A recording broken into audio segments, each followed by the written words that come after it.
everyone, welcome back to Creative Edge channel. Let's start another session on mastering perspective drawing.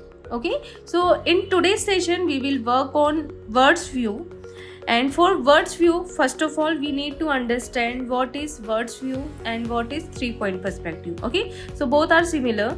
And यहाँ पर सबसे पहले हमें समझना होगा कि हम 3-point पर्सपेक्टिव पे जब वर्क करते हैं तो हमारा आई लेवल, हमारा जो वैनिशिंग पॉइंट है और लाइन ऑफ स्टेशन है किस अकॉर्डिंग क्रिएट होगा. So this is all about the graph part. यहाँ पर जब हम पर्सपेक्टिव ड्राइंग पर वर्क करते हैं तो हमारा ग्राफ काफ़ी अच्छे से क्लियर होना चाहिए. Okay, so start with graph and divisions of those element like eye level, line of station, vanishing point. Okay, so ये जो सिनेरियो है ये आपको समझ में आ रहा होगा. This is the part of the giant wheel.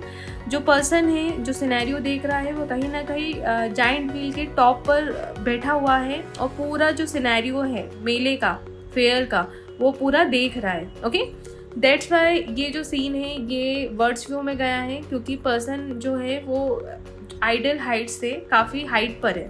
Okay, यहाँ पर जो व्हील है उसके सामने जो अलग अलग बास्केट्स है जिसमें पर्सन बैठे हुए हैं, इंजॉय कर रहे हैं, वो हम यहाँ पर ड्रॉ कर रहे हैं. जाइंट व्हील का जो स्ट्रक्चर होता है वो हमने यहाँ पर ड्रॉ किया है. हमारा खुद का अपीयरेंस दिखाने के लिए हम हमारे हैंड्स दिखा सकते हैं, लेग दिखा सकते हैं. तो ये बहुत अच्छा आइडिएशन होता है जब भी हम पर्सपेक्टिव ड्राइंग पर वर्क करते हैं. सो कुछ इस तरीके से हमारा खुद का अपीयरेंस हम दिखा सकते हैं हमारी ड्राइंग के थ्रू. नेक्स्ट आते हैं, सबसे पहला जो हमारा स्टेप रहेगा ग्राफ का रहेगा. सेकंड स्टेप हमारा हमारे एक एक एलिमेंट को डिवाइड करने का रहता है.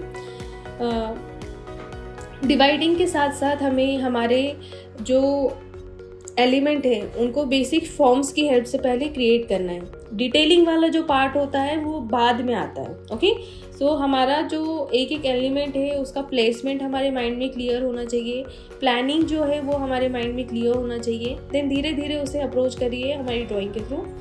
एंड अब आते हैं, जितने भी हम एलिमेंट ऐड करेंगे ये प्रॉपर पर्सपेक्टिव की हेल्प से क्रिएट करेंगे. ये जो सीन आप देख रहे हैं ये प्रॉपर 1-point पर्सपेक्टिव की हेल्प से क्रिएट हुआ है. ओके, यहाँ पर सारा जो एलिमेंट है ये पैरेलल दिख रहा है एंड सारा क्रिएट हो रहा है. Okay, now create the entrance. This is the entrance of the fair and this is the border of the fair. And जो लाइंस आप देख रहे हैं ये कहीं ना कहीं थर्ड वैनिशिंग पॉइंट में जाके कन्वर्स हो रही है, जो कहीं नीचे हमने क्रिएट किया है, अज्यूम किया है. So this is called Nadir. Okay, so third vanishing point is called Nadir. Next आते हैं, जो स्टॉल्स हैं बेसिक वो हमें क्रिएट करना है. फेयर का जो पूरा ड्राइंग रहेगा, एलिमेंट रहेगा, उसमें बेसिक ये रहेगा कि सबसे पहले तो हमें क्राउड क्रिएट करना होगा. सो हमारे प्रीवियस वीडियो में हमने क्राउड बनाना भी सीखा है, बेसिक एलिमेंट्स हमने सीखे हैं. सो आप वो सेशंस अटेंड कर सकते हैं और बेसिक सीख सकते हैं. अब आते हैं, बैकग्राउंड को डेप्थ देना बहुत इम्पॉर्टेंट है. बेसिक ये जो एलिमेंट है वो ऐड करना बहुत ज़रूरी है. यदि ये बेसिक एलिमेंट हम मिस करते हैं हमारी ड्राइंग में तो कहीं ना कहीं हमारा जो ड्राइंग है ये काफ़ी इनकम्प्लीट लगता है. सो इसका ध्यान रखिएगा. बैकग्राउंड पर हम यदि वर्क करते हैं तो हमेशा वो जो ड्राइंग रहेगा ब्लर क्रिएट होगा. हमें इसमें शेड्स देने होंगे डेप्थ के लिए, डार्क टोन क्रिएट करना होगा. So also work on different tones for creating scene creation and this type of drawings, जिससे बहुत हेल्प मिलता है. इसी तरीके के टिप्स एंड ट्रिक्स के लिए एंड वीडियोस के लिए हमें सब्सक्राइब करिए. Thank you everyone. एंड इसी से रिलेटेड आपको और भी टॉपिक्स यदि सीखने हैं तो आप कमेंट बॉक्स में लिख सकते हैं. Thank you everyone.